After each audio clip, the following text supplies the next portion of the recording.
మంచిగా ఆయిల్ పెట్టుకోవాలి. లోపల ఇన్నర్‌గా కూడా ఫుడ్ తీసుకోవాలి. రోజుకి 4 బాదం పప్పులు తినాలి.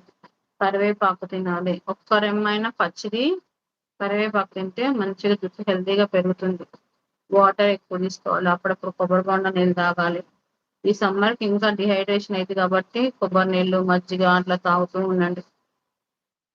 అప్పుడు హెల్త్ బావుంటుంది. హెయిర్ కూడా మంచి గ్రోత్ అయితుంది. మంచి నిద్రపోండి. టైమ్ టు టైమ్ నిద్రపోతే హెయిర్ గ్రోత్ అవుతుంది. నైట్‌లోనే ఎక్కువ గ్రోత్ అయితుంది హెయిర్. హెయిర్ అయినా, నెయిల్స్ అయినా నైట్‌లోనే గ్రోత్ అవుతుంది. అది గుర్తుపెట్టుకోండి. ఎక్కువ చిక్కులు చిక్కులు జడలే వేయకండి. ముడి గూడా సమ్మర్ అని బాగా తిప్పి తిప్పి తిప్పి పెట్టి పైకి పెడతా ఉంటారనమాట. అట్లా పెట్టకుండా ఆయిల్ పెట్టేసుకొని, అల్లుకొని అప్పుడు ఫోల్డ్ చేస్తే మంచిగా హెయిర్ డ్యామేజ్ అవ్వకుండా ఉంటుందనమాట. గ్రోత్ గూడా బావుంటుంది అట్లా.